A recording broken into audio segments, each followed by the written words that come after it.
Hello, it's Kenny. Today I'm going to do the first of several videos on The Sound of Music. This is a very famous movie from 1965, one of the most famous movie musicals of all time. All right, and it has so many good pieces in it that I will be teaching several and eventually put them all into a big medley. All right, this was written by the very famous composer Richard Rodgers and his partner, Mr. Oscar Hammerstein.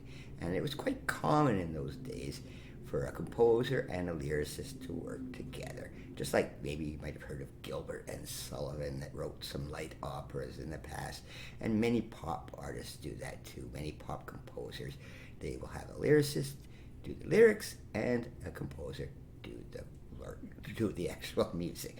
Okay? As I said, there's going to be several pieces from this musical, all right? But this one is actually called The Sound of Music. The musical is called The Sound of Music, and this is the very first song in the movie, all right? So it is also called The Sound of Music. Some people call it The Hills Are Alive because that's the very first line, but the actual name is The Sound of Music, and it was made famous by Miss Julie Andrews, okay? And this is a more modern picture of her. She's still alive after this is 60 years ago since this musical was out, but she's still alive. She can't sing anymore. She got damage to her vocal cords, but she's one of my favorite all-time singers. She was in so many musicals. You might know her from Mary Poppins, where she plays that crazy nanny. All right, very good music in that one too. But today, I'm going to emphasize The Sound of Music. And as I said, this is a lead sheet version. But before I teach the lesson, well, I'm going to play it for you.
Now, this isn't the most difficult piece chord-wise, but there's some interesting chords in it, okay? We're in the key of F major, very simple. 1 flat, and we're in 4/4 time. Nothing difficult there, nothing new there, all right? And it just starts very simply with a nice F chord. But guess what it does? A really strange thing. It goes into the key of just the chord of E major, all right? So basically, all right? And normally that doesn't sound too good when you do that, all right? E major chord is not in the key of F. There's a G sharp in there, and it just sounds a bit weird. But the way Mr. Rodgers wrote it, it sounds really nice.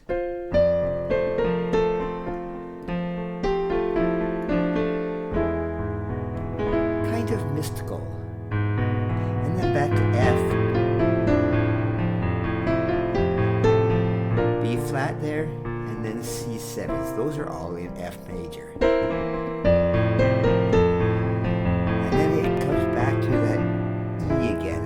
sometimes I like to put a little arpeggio there to make it even weirder.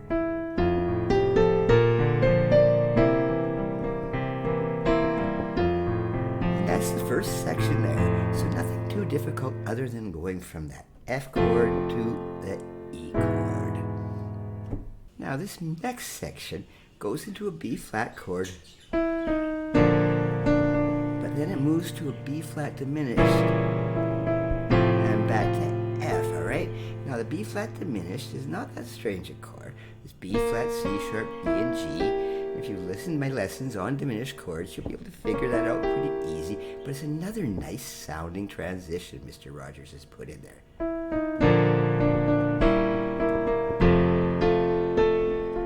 B flat diminished, and then again,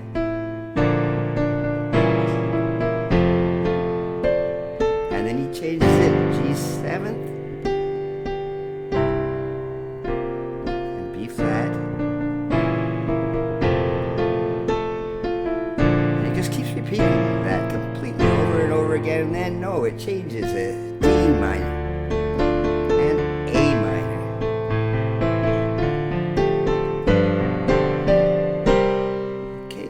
Lovely progression of chords, that D minor into the A minor, the D minor, G7th, and then we're ready to go back to the main melody again.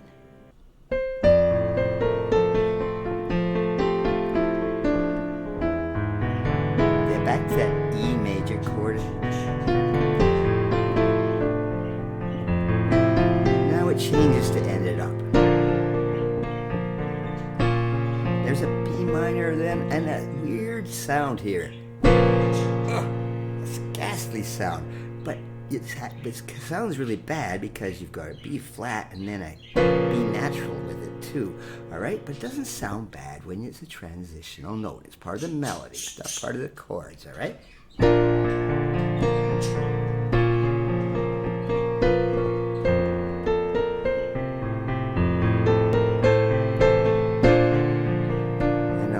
G minor 7th, A minor, C 7th. Alright, very short piece, but it's got some beautiful stuff in it. Alright, and you can practice this any which way you want. Alright, you can play it with block chords when you're first learning it.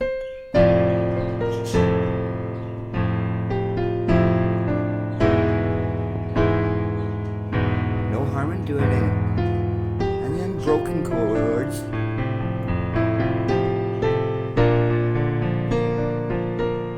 Okay, you can practice it any way we want. This is a lead sheet version, which means let your imagination go. All right, you can put all kinds of arpeggios in, as I mentioned.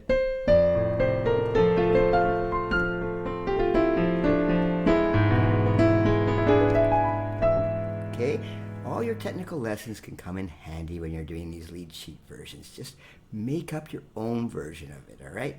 There's nothing that says you have to play it exactly the same way twice. All right, and as I said, I've given you all the chords down here at the bottom, all right? They're at the bottom of the sheet, which you can print out. I made a mistake here. It's an E-N, it's an E major. I should have put it, yeah, one an M. I mistyped that one. All right, but all the chords are there. I've written them in the right hand, but you'll be able to figure out how to transpose them into the left hand too. All right, this is the first of many of the pieces from the musical The Sound of Music. It's one of the easier ones, but there are a couple that are extremely difficult, so I'll be leaving those for later. But for now, that's it for today. Thank you.